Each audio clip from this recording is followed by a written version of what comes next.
بسم الله الرحمن الرحيم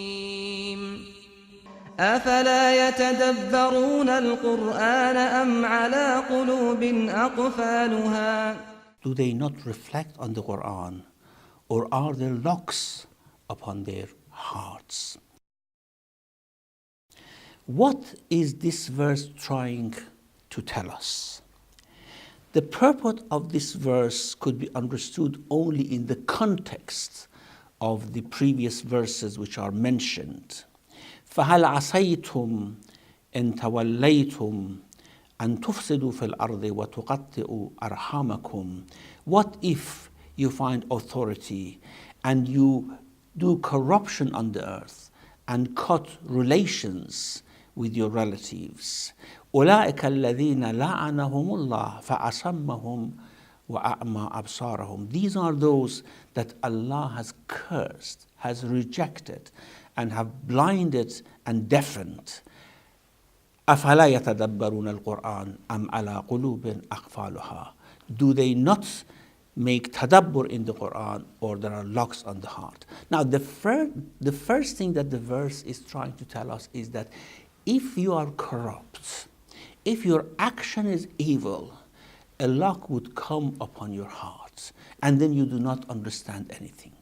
Even if you do tadabbur in the Quran, you cannot understand it because a lock would stop any concept, any good meaning to enter your heart, and any evil to come out of your heart. So after this general understanding from the verse, we can ask ourselves, what is the meaning of tadabbur?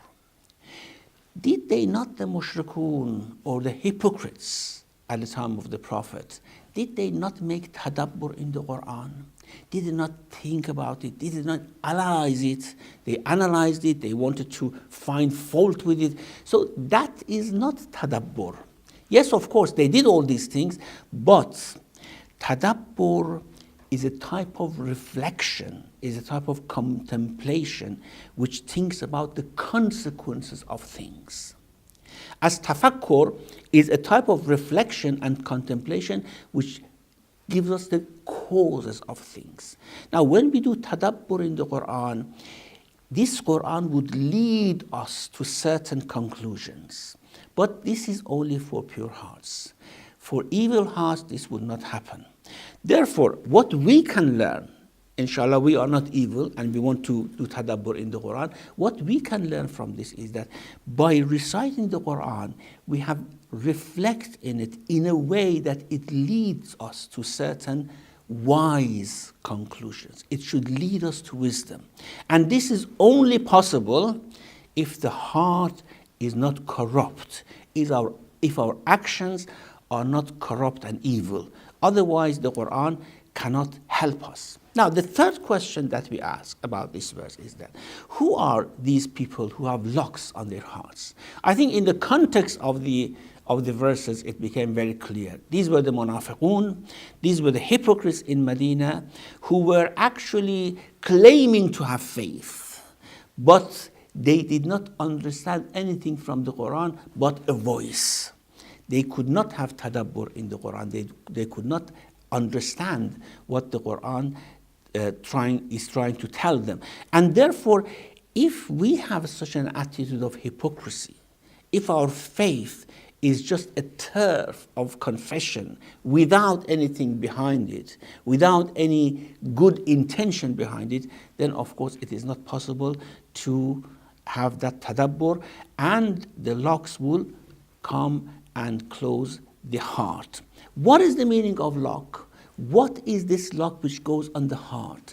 This lock is a sort of barrier which stops the meanings of revelation to go into your heart, and stops the kufr and evil and ill intention which is in the heart to come out of it.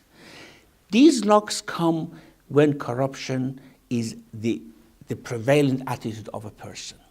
When evil is the prevalent character of a person, these locks come.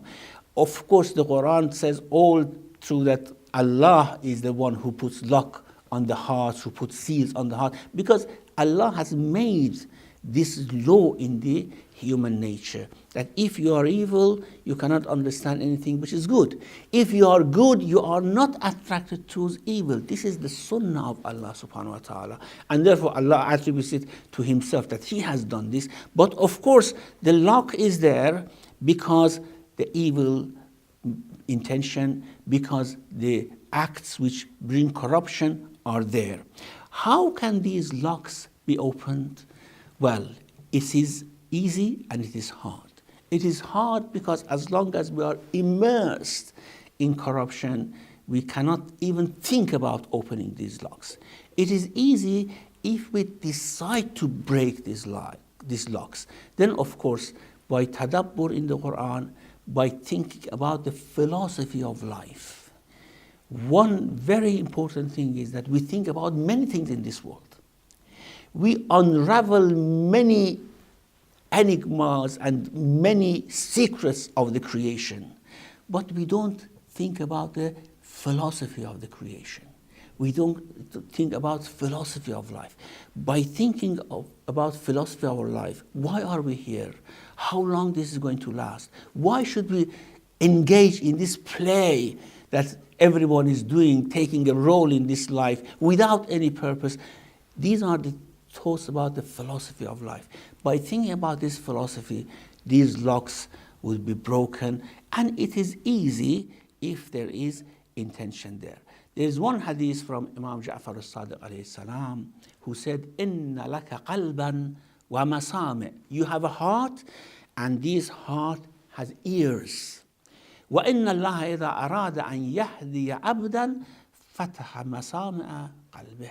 If Allah wants to guide someone, he would open the ears of the heart. Now, what would ears of the heart hear that these ears of the head cannot hear is the philosophy of life. وَإِذَا أَرَادَ بِهِ غَيْرَ ذَلِكَ خَتَمَ مَسَامِعَ قَلْبِهِ. And if that is not intended for the person, these ears of the heart would be sealed. So this is the meaning, as Imam says, this is the meaning of what Allah says, أَمْ عَلَى قُلُوبٍ أَقْفَالُهَا وَصَلَّى اللَّهُ عَلَى مُحَمَّدٍ وَآلِهِ.